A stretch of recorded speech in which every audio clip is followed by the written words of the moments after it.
Hello' বন্ধুসকল, আজি আমি আলোচনা কৰিম এটিএম কাৰ্ড যোগেদি আপোনালোকে এটিএমৰ পৰা কেনেধৰণৰ পইচা ল'ব পাৰিব। চ' আমাৰ SBI এটিএম হয়।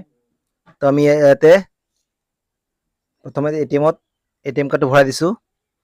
তাৰপিছতে ইয়াতে অপশ্যন আহিব আমাৰ লেংগুৱেজ বুলি, কোনটো লেংগুৱেজ আমি চইচ কৰিম। ইংলিছ আছে, হিন্দী আছে, আমি ইয়াত ইংলিছত ক্লিক কৰিছোঁ।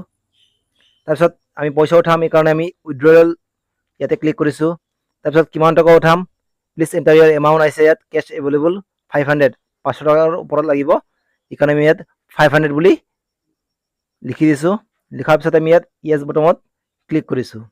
তাৰপিছতে ইয়াত আছে option please enter your pin, যিটো এটিএমৰ 4টা সংখ্যা পিন আছে, সেই পিনটো আমি ইয়াতে দিব লাগিব।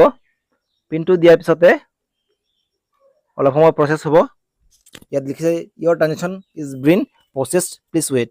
মোৰ ট্ৰানজেকশ্যনটো হৈ আছে, অলপ সময় প্ৰচেছ হোৱাৰ পিছতে ইয়াত গ্ৰীণ ছিগনেল আহিছে, ইয়াতে মই এটিএমটো ওলাই দিছোঁ।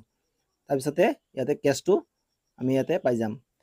বন্ধুসকল, যদি ভিডিঅ'টো ভাল লাগিছে তেন্তে মোৰ চেনেলটো লাইক, শ্বেয়াৰ আৰু ছাবস্ক্ৰাইব কৰিবলৈ নাপাহৰিব, আৰু কাষতে থকা বেল আইকনখন ক্লিক কৰি দিব।